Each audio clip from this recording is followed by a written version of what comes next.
Jeff Stearns, connected through cars. If they're bigwigs, we'll have them on the show. And yes, we'll talk about cars and everything else. Here he is now, Jeff Stearns.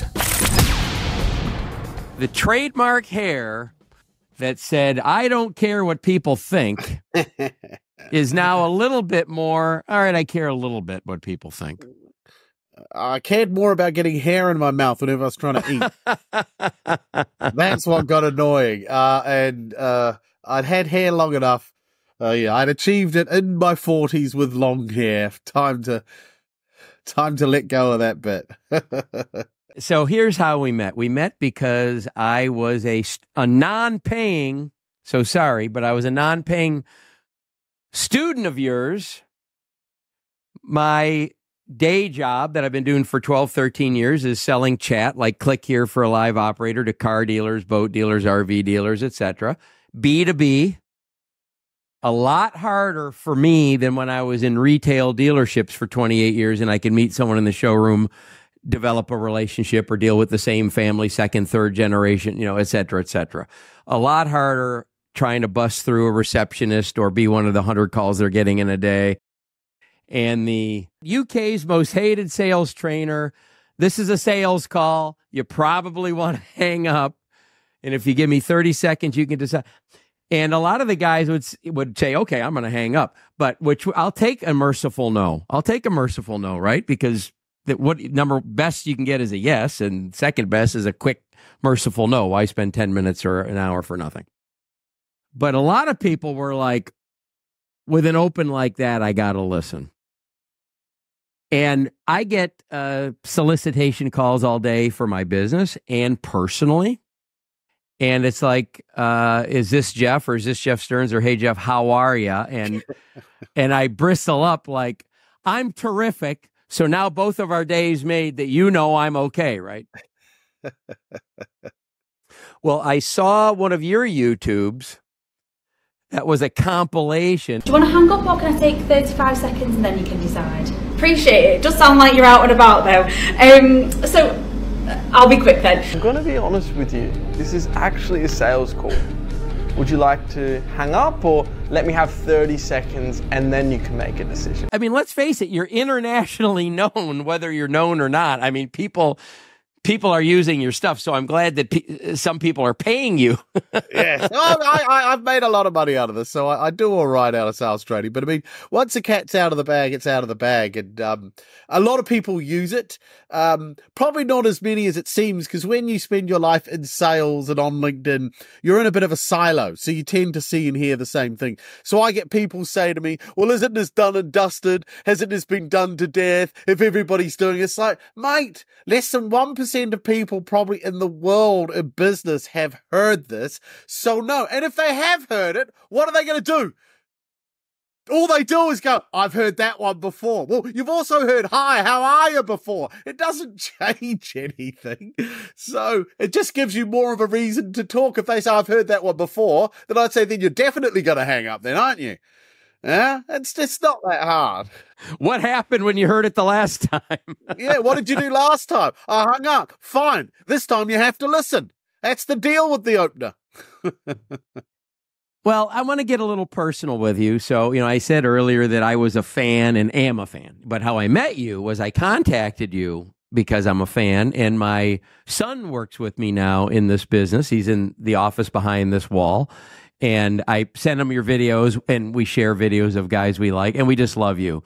So I reached out to you, and you were kind enough and generous enough to do a video with me. And the videos that we did before, 2-3 years ago, I don't even know. It will be. Yeah. It's during COVID, definitely. Okay.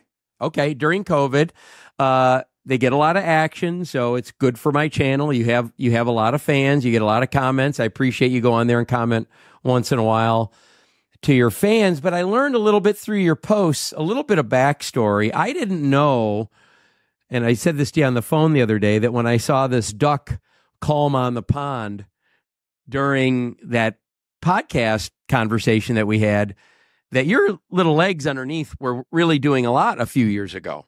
Yes.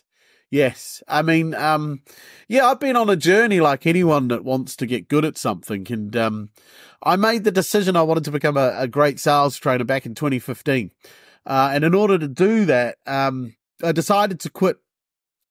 I decided to dispense with income because I realized that the only way to motivate myself to actually do anything was starvation. Because if you've got money coming in, then you're kind of half in, half out. And so I said to my wife, I said, look, this is the deal. For me to make this work, I have to go all in 100%. I go, so we got two options.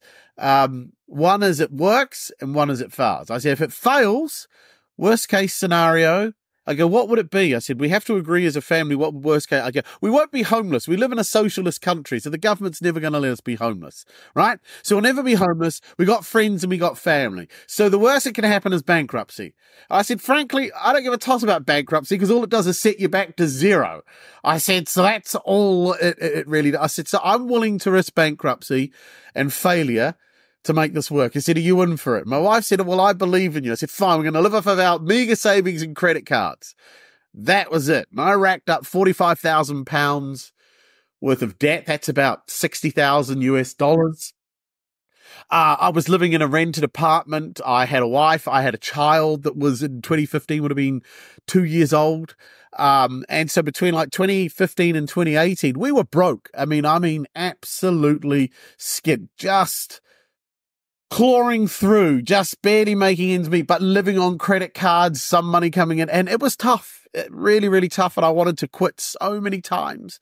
But every time I wanted to quit, I asked myself one question. If you were competent at what you want to master, will it work? And the answer was always yes. Then the second question was, well, what are you going to do? You're going to let it beat you or are you going to admit defeat?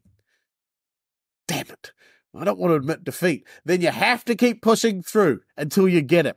And so I did. And then it started to snowball around 2018. Business picked up. 2019, that first video of me went out sitting on a couch making a prospect. I've been talking about prospecting calls for years, and a lot of people said I was an idiot.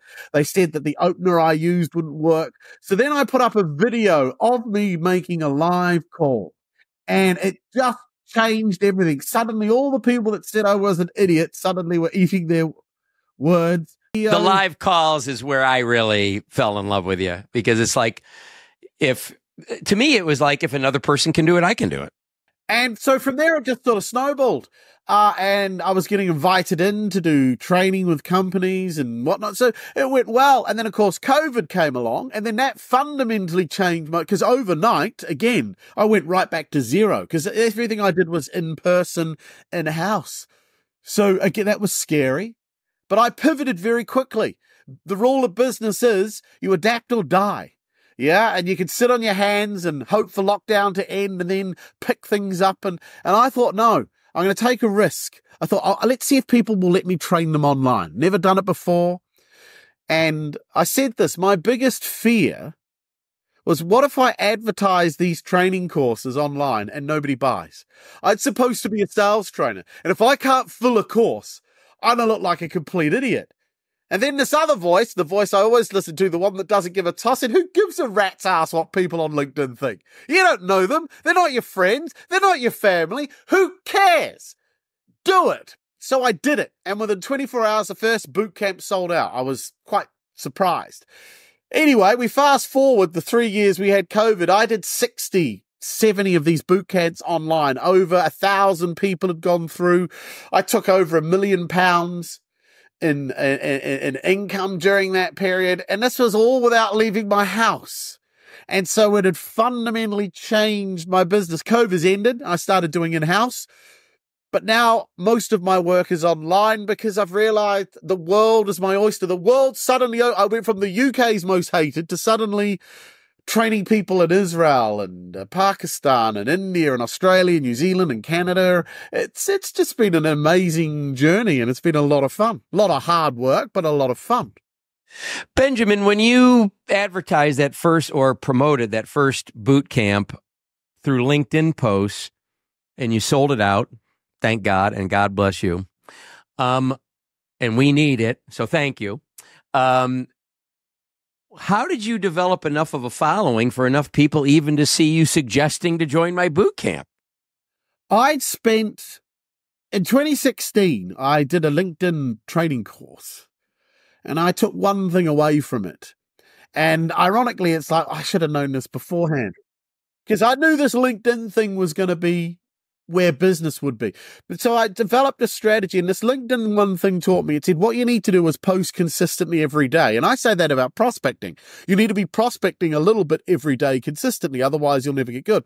So I sat down and said to myself, it's going to probably take maybe 2 years before you ever drive any leads to you through this, because my strategy was, I need other people to see me as an expert. I don't want to call myself an expert. I don't ever want to say I'm a guru. So this is why I came up with the title, the UK's most hated. I thought, what is the most opposite of being an expert? What is the most opposite of what anyone who thinks they're good calls themselves? And they all say, we're number one, top performer, best biller, leader, social, blah, blah. Look at me, how wonderful. And I thought, no one wants to be hated. I thought, so that's what I'll do. And so the goal was, by using that moniker, I could be brutally blunt. I could slag off salespeople. So I knew who I was writing to. I was writing to business owners. And all I did was slag off salespeople, knowing that they'd be watching but not interacting, reading but not engaging. And that's how I grew the reputation. And I'd start getting messages, Benjamin, I'm reading your stuff. You describe my salespeople. So that's how the journey began. And the video went up of me making the call. And there's no one moment of success. It's a building block. It's a load of things happening. And then all at once you hit critical mass. And then it's not luck. It's preparation and opportunity come together at the right time. And for some people that happens fast. Some people that can take longer. Everyone's journey's different. Yeah. And mine took a few years, but now I look back at it, I preferred the journey. I love where I am, but there was more fun in getting to where I am than now that I'm here. And I think a lot of people say that. It is true. In the time, it doesn't seem like it, but I look back at all the stuff I did to get here and I chuckle and I laugh and it makes me giggle. And now part of me is, my days are kind of boring because people just give me money and I just do the same thing over and over again. There's no fight left in this. Okay, so let's go back to when you were all in your logic, all in your head and talking to your wife about, hey, like left or right, what's the worst that can happen? That's logical. But, like Mike Tyson said, there's your business plan or everyone has a plan until they're punched in the face. Yeah, you got punched in the face with no income and 45,000 pounds of credit card debt, et cetera, et cetera.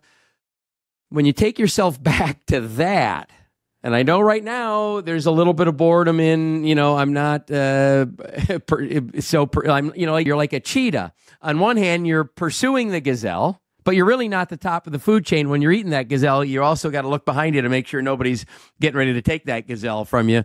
So now you're a little bit of just eating and you're in a safe place, and that's terrific. But what was it really like between you and your wife when you were really experiencing wow, that credit card debt racked up a little quicker than we expected? Or can you quit buying stuff on, in those third world countries like UK, do you have Amazon or whatever we have Amazon. Yeah. Yes. So, what was going on in that regard? It was, like I said, it wasn't easy. I'm very blessed though, because my wife was very supportive. And she knew, and I've said this to so many people. I've met so many people that said, I'd love to do what you've done. I'd love to just quit my job and set up a business. And the first question I've said is your wife 100% behind it? And if they've said no, I've said, don't do it, because you're doing it. Why do you want to do this? Well, I want to make more money. Exactly. You're doing it for the money. You're going to have no money for the first 2 to 3 years if you do this. And if you have no money now, you are going to end up fighting over money with your wife, and it's going to fall apart and you'll destroy everything. So my wife was behind it because she knew that I'm quite an independent-minded person. I had no plan B, because the only other option was to go back to selling the crappy way that everyone else did and be miserable. So in some ways, I didn't have a choice but to keep moving forwards. I said to my wife, if I quit, what do I do? There is literally, I said, it's like being the soldier in no man's land in World War One. If you go back, you're going to get shot for being a coward. So you can only keep going forwards and getting shot at.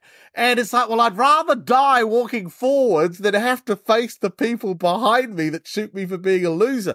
So my wife knew that. And I have my faith too. I think that's important. If you don't have faith, I think it makes harder.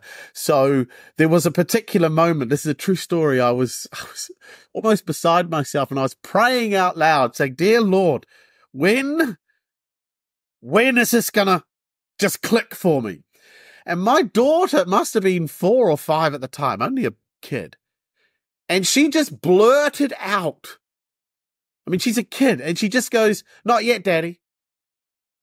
And I remember, yeah. And I said, what? And she just said, not yet. And that was it. And I remember thinking, well, if there's any way God communicates to you, I think he's just done it through my 5-year-old kid. And it was this weird moment, not yet. It's like, okay. So, it was tough, but I knew it would work because I knew this wouldn't beat me. And so I was willing to push through. And it's hard to express to people how you have to push through.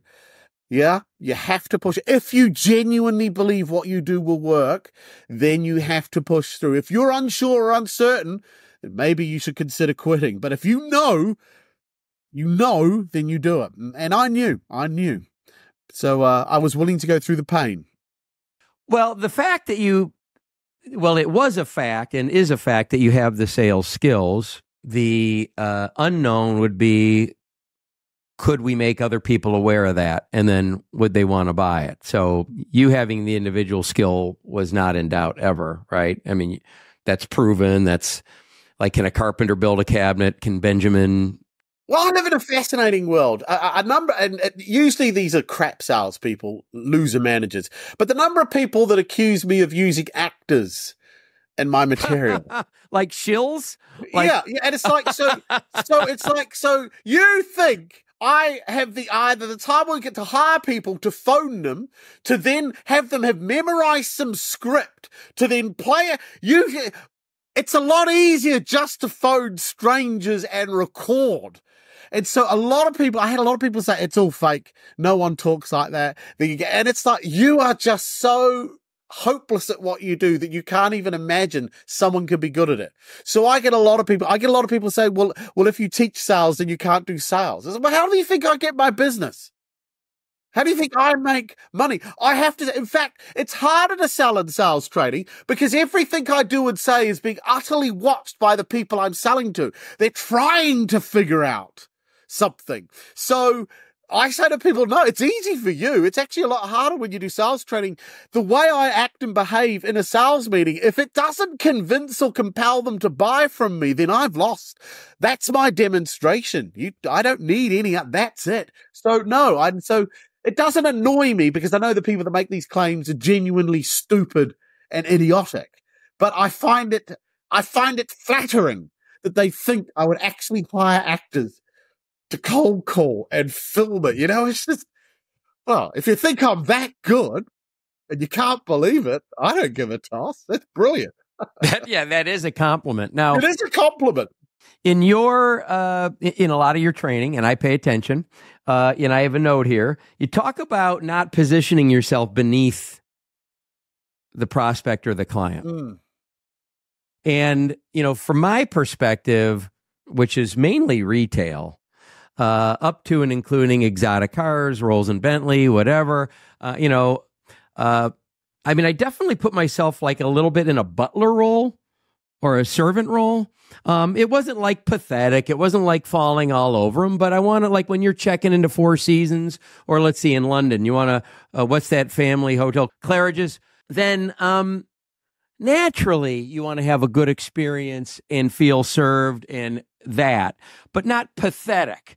In B2B, it's a little bit difficult because when I'm talking to, say, a dealer, I ran Benjamin for 10 years each, so for 20 years in a row, largest dealerships of their makes in the United States and highest customer satisfaction in the United States for their makes. So not from a boasting standpoint, but from like, can Benjamin sell? Yes.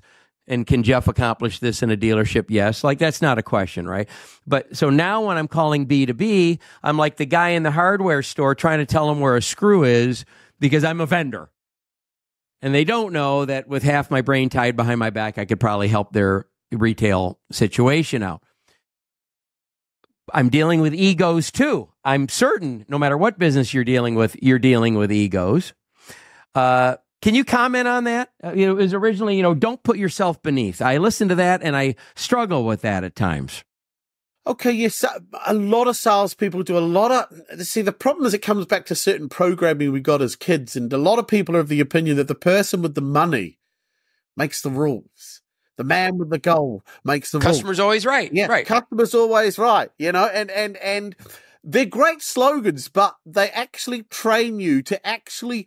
You're deferring to the money. It's not even the prospect.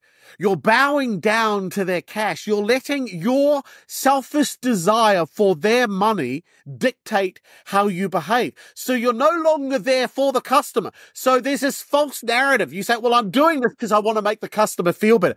Actually, the reason you're doing it is because you want their money more and you don't want that money to run away. This is actually one of the most selfish things to do as opposed to the right thing to do. And what I do is, and what I teach my people is, I have a solution, they have a problem. We're equal at the very least. Because let's say they need what I have and I don't want to sell it to them. Suddenly what happens to their money? It has no power. And the problem is salespeople always give money power.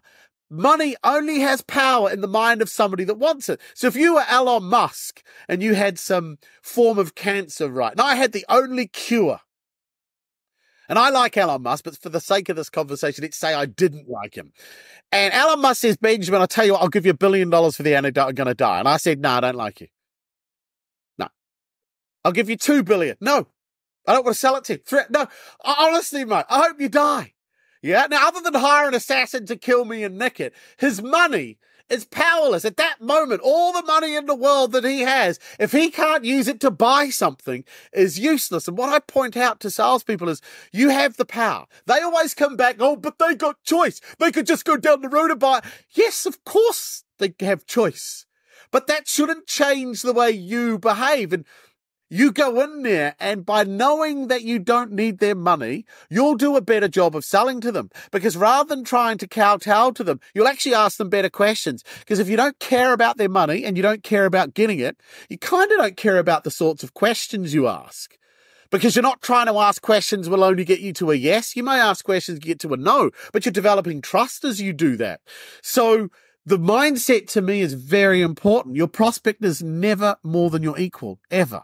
And if you treat them as better than you, if you act in a way and you do that, then you are setting yourself up for longer sales cycle and a more depressing life. And salespeople struggle with that because they're always desperate. They always need a deal. They always need money. And prospects know this. I know it. When you get in front of me as a salesman, I know you're so desperate for my money that if I go, look, I really do want it, but look, we can't, honestly, our budget, it's 100. We cannot get to 105. So unless you can move, I'm going to have to say no. And deep down, I know I'll pay 105 because I actually really want what this guy has. And then I just wait. And then what does the salesman tend to do? Let me see if we can come to some arrangement, yeah? And that's the game.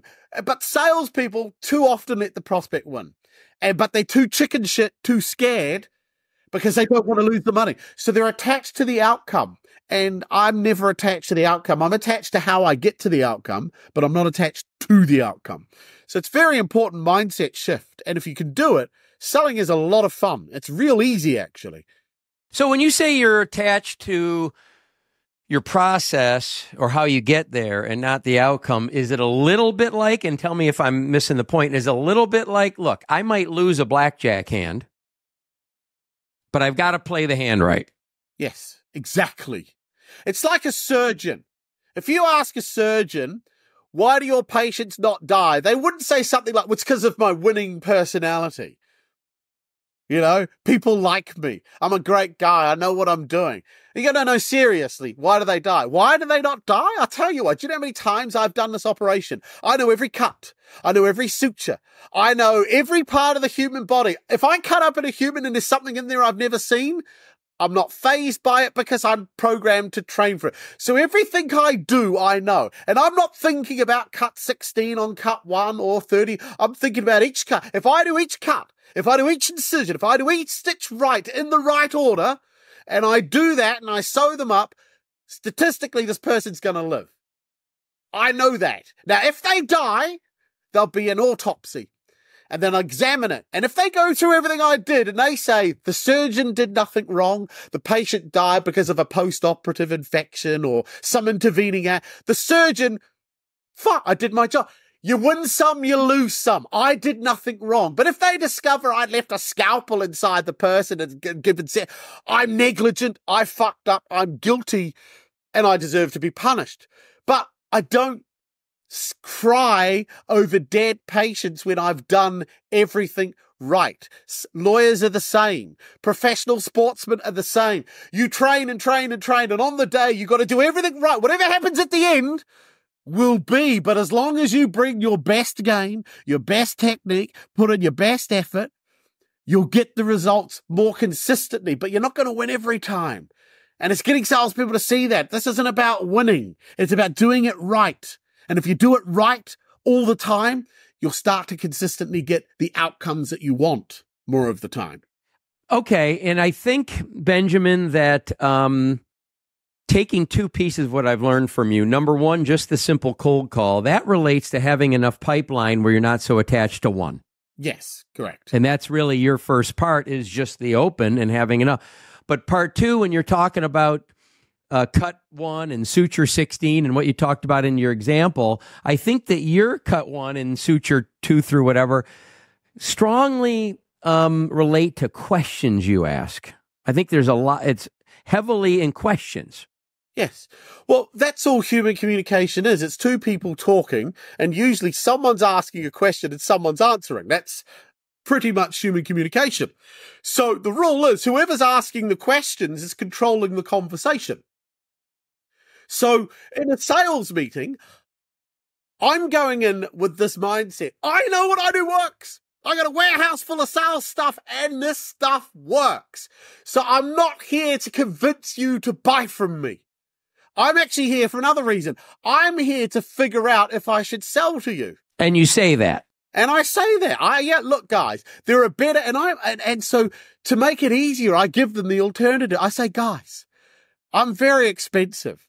And working with me is going to be a painful, uncomfortable, and it's going to be a relatively timely process. There are so many easier ways to make more money in sales. So let's go through all those alternatives. And I want you to convince me why you're not going to do any of them. Because if you can't, then there's no point getting sales training. Okay, so first thing is, why don't you just put your prices up? You want to make more money? Put your prices up. Nah, can't do that. Why not? Blah, blah, blah, blah, blah. Okay, so you're not going to, no. Okay, why don't you just fire your worst salespeople?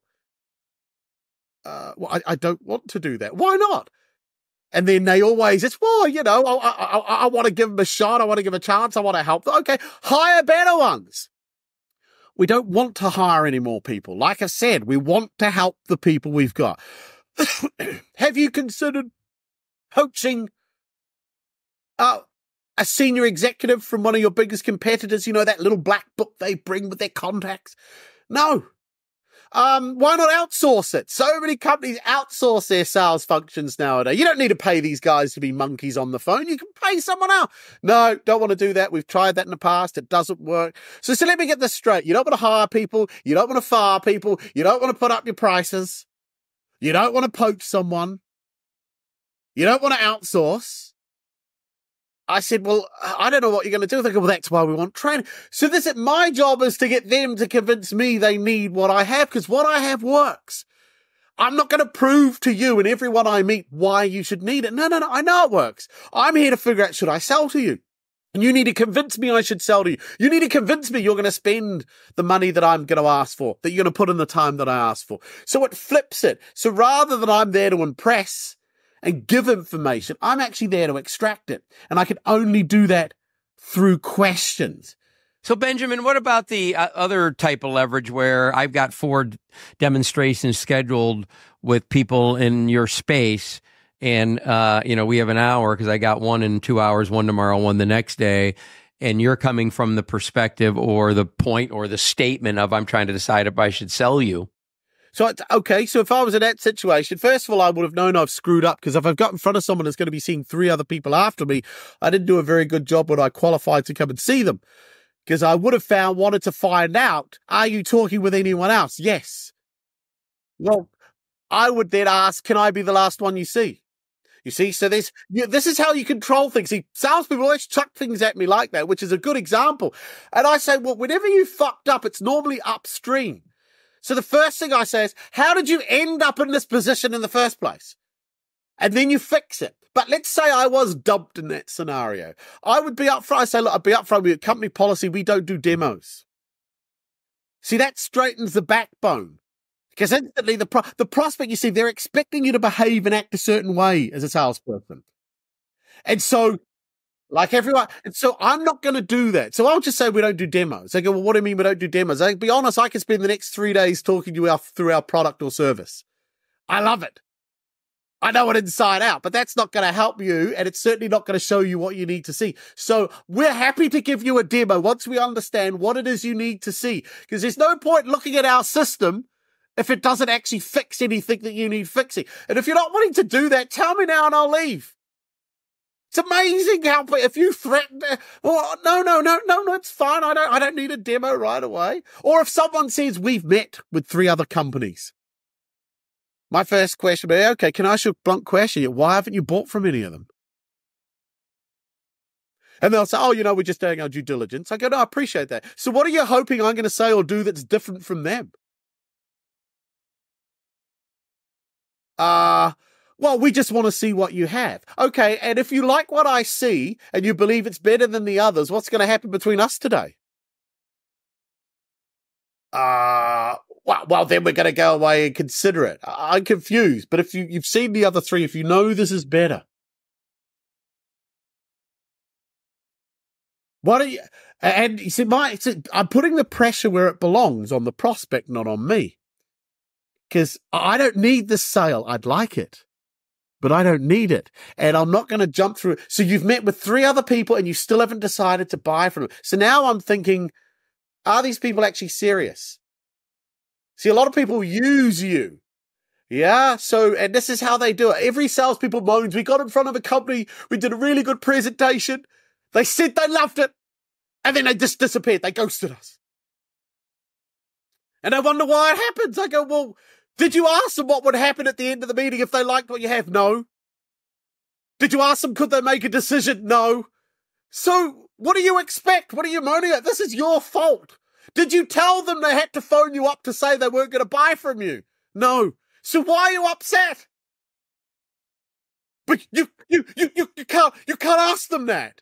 No, you can't ask them that. I would have asked them that, and I would be sitting there crying to me about being ghosted, because it wouldn't have happened. It's about control and being in control. When salespeople are not in control, they always react. They don't act. What about having them pay for a proposal?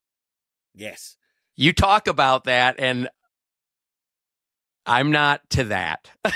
Let me just not act tough on camera. But you could do it your way. You could charge for test drives. Do you know how many tire kickers would be eliminated? Tesla used to do it. You want to ride a Tesla? Yeah, you got to pay 50 quid for the test ride.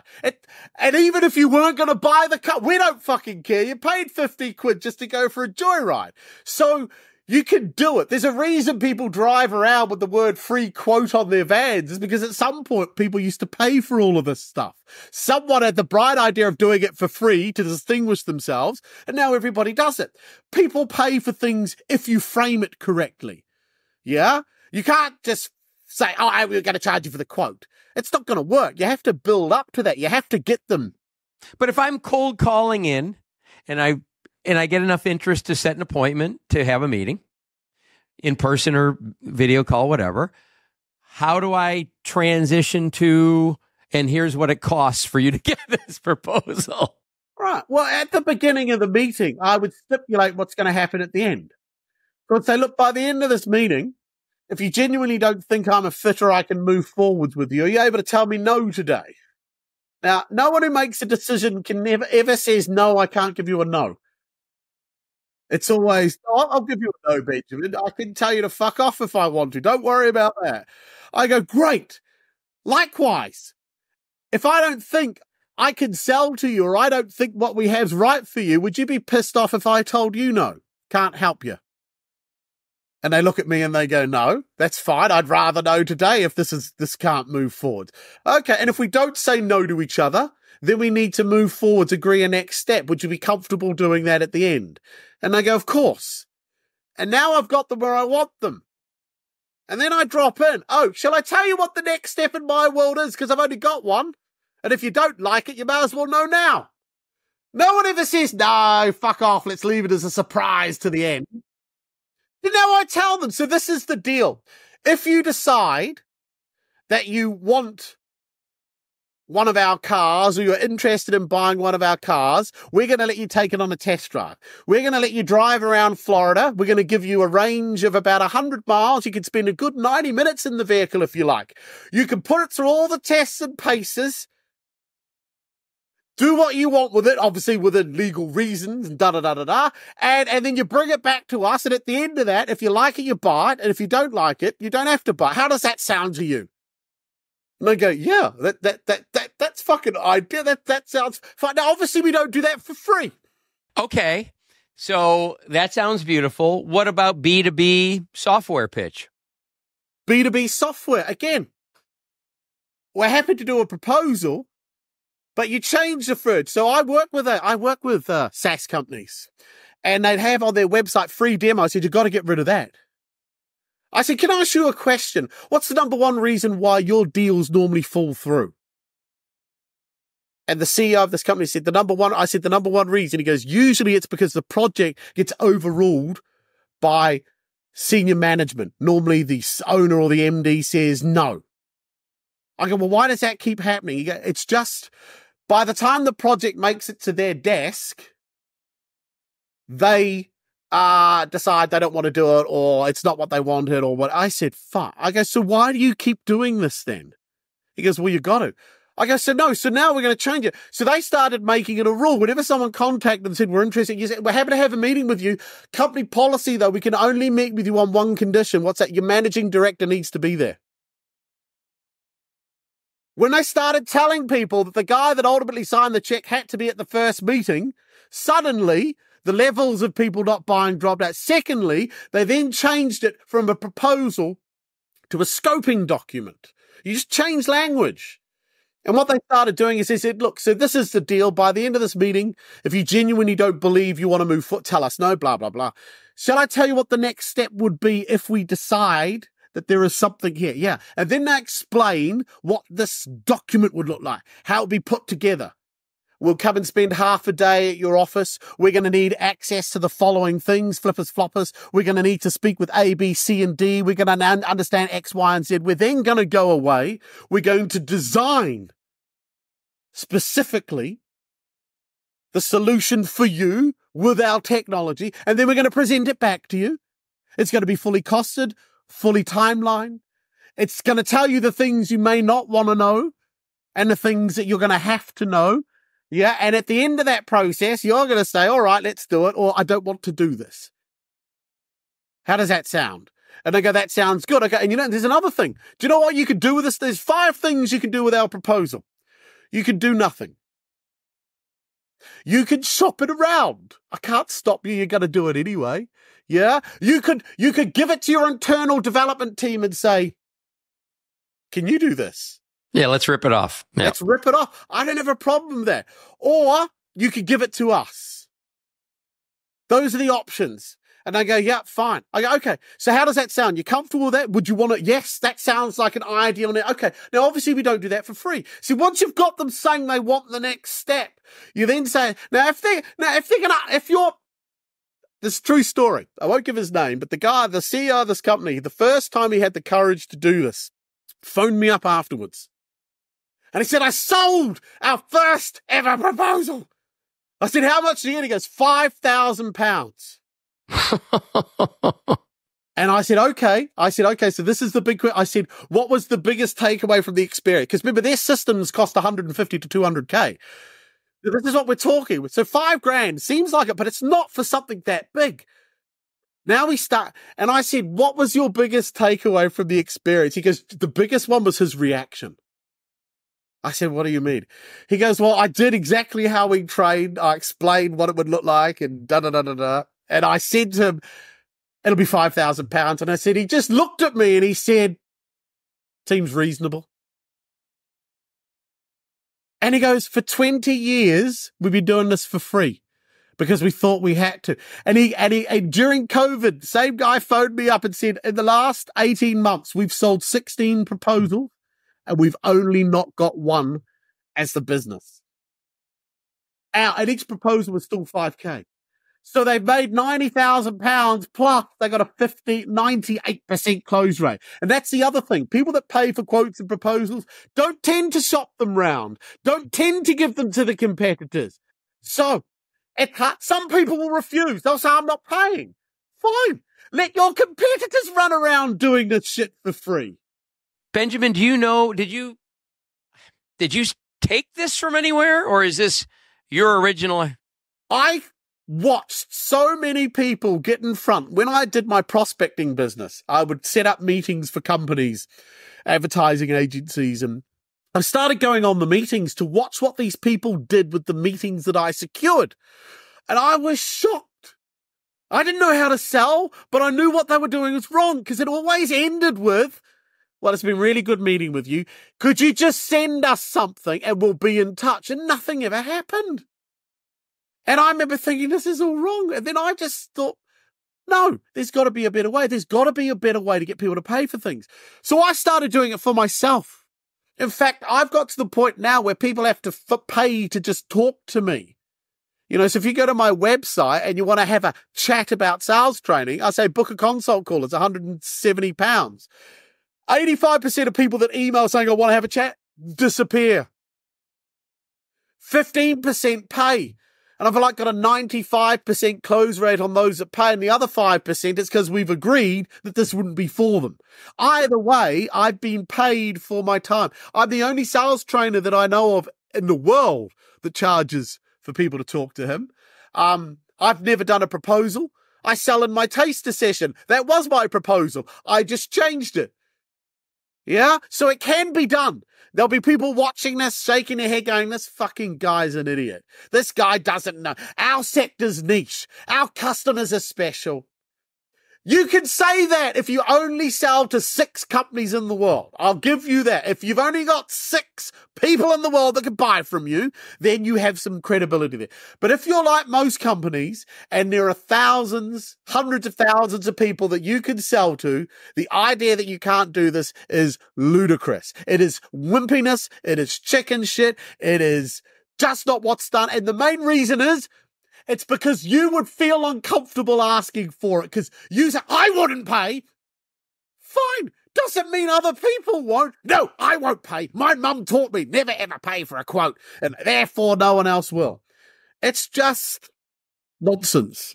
That is absolutely beautiful. And I'm trying to pay attention to this interview, and I'm trying to, at the same time in my mind, I'm crafting how I'm going to ask for this. You can do it. Okay. Benjamin, I'm looking. We're 45 minutes together. Wow. For me, it's 2 seconds, because I am this is like I get to visit with a celebrity. I'm a big fan of yours. You're the one doing the talking, so it probably was even quicker for you. It does fly by, I must admit. So tell me, what is it?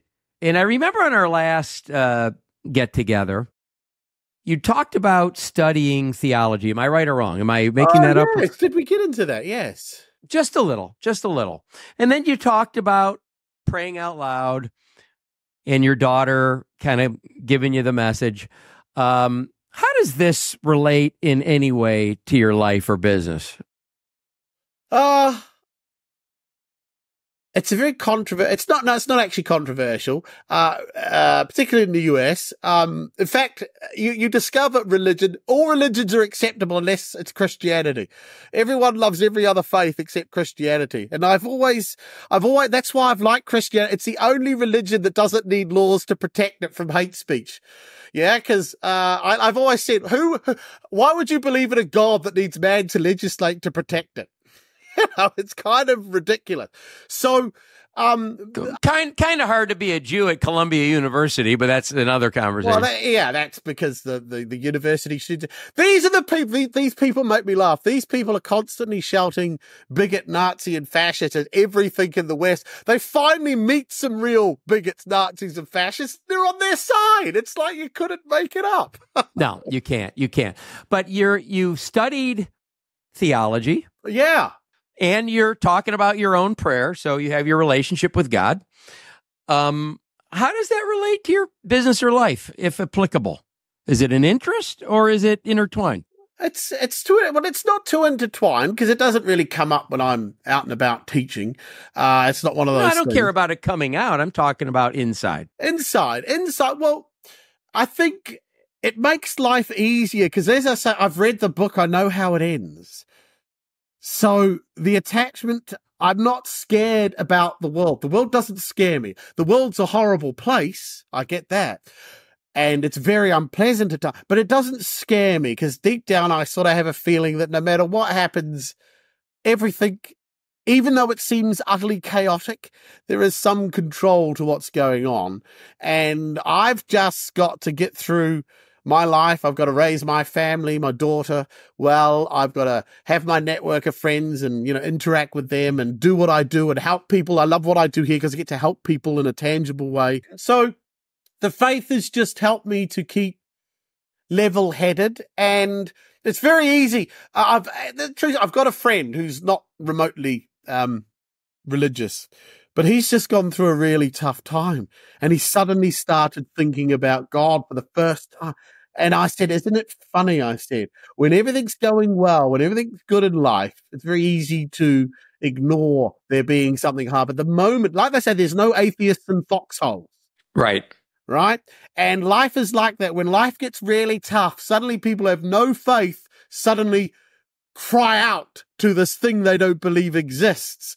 So it's interesting that it's always there. And, so I've just been able to, chat with him on things and stuff like that. But no, for me, my faith has just enabled me to maintain the energy to keep pushing forward, because no matter what happens, she'll be right, I guess. It just boils down to that. And if there's tough times, you'll get through them. We have seasons. Every year we have winter, autumn, spring, and summer. And not in Florida, but I get it. Yeah, in the depths of winter, it doesn't feel like it's ever going to end. It will end. All suffering ends. All challenges end. And how you deal with it and how you come out the other side is what builds character, is what creates us who we are. And again, I suffer very tinily compared to many, many people on this, but I don't want to minimize real suffering. But all of us suffer in our own way, and we can't deny that someone else's suffering is just as bad for them as it would be for someone else. So it's important. So yeah, it just helped me focus, I guess, keep my eye on the prize, keep level-headed, try to keep me humble. That's hard. So I'm asking specifically because you've had a degree of success. So do you keep inviting God in, and you want a relationship with him and you want him in your life? Or did you find that you drifted a little because you weren't in the foxhole of I'm 45 grand in debt, etc.? When's this shit going to come together? No, I haven't drifted because as I said, I'm very conscious that in the good times, it's very easy for people to forget. It's like when you go to the doctor. Doctors are only any use when you're sick, and then you don't have any thought for them. Prospects are the same. I say customers are the same. Once you fix their problem for them, Even if you maybe have an ongoing relationship, they forget what you did for them. So it's very easy for them there's no loyalty because, well, you fixed my problem and I got another one and I found someone else that's able to fix it too and da-da-da. So, no, I think you have to stick with it in the good and the bad. And, yeah, he's with you everywhere you go, I guess, is what I'm saying. Yes. Benjamin, what would we be surprised to know about you? Surprised to know about? A lot of people don't know I'm a qualified lawyer, a barrister. Not a shocker. Yeah, because I don't look, act, or sound remotely like someone that could be in a courtroom. Certainly not an English one, that's for sure. I was voted by my colleagues to be most likely to be disbarred. But I mean, look, it always makes sense that someone very good at sales would probably be very good in the courtroom selling a jury. Well, it's acting. And I've always said that law and sales are very similar because you only control the jury up to the moment they go out and you only control the prospect up to the moment they have to stick their hand in their wallet. You've got to ask great questions. You've got to get to the truth. You've got to have a personality that people could warm to and feel comfortable around. So there's a lot of transferable skills in that world. Yeah, and lawyers, the best lawyers are the best ones. They ask the best questions. They can think critically. And all professionals have no emotional attachment to the outcome. If they lose, they lose. Did I do my job well? Yeah, fine. I get my fee. Yeah, we lost, but hey, you can't come at me for failing. Well, I wasn't the greatest student. And I always thought that I'd be a great lawyer other than the need to know the law. So I always thought that if somebody could feed me what the law was, right, but, before you walk in, here's what the law is on that. Go sell the jury, then I'd have a chance. Yeah. What would you want someone to know about you? What would I want someone to know about me? What would I want? I'd want people to know that what I teach, whilst it can seem extremely counterintuitive and utterly uncomfortable and completely wrong, I wish you could walk in my shoes and see how well it works, see the impact on the organizations and the individuals that I've worked with. You don't get that in the world where everyone's screaming bile and hate. All you hear is the hate. But if you could ever really spend any time, I've got loads of testimonials. People never read these things. But I would love people to realize that what I do really makes people happier. It makes people in sales happier. It's not a con. I'm not just after your money. I'm not doing this because I can't sell. Those that do, those that can't teach. It's a false. It's not true. What I do really works, and I have the experience. And I just wish more people could see it because it gets so frustrating when I have people argue with me blindly. You can't do that. And they're so closed-minded. I just wish people would be more open-minded because selling could be so much happier for so many more people if they didn't behave the way they currently do.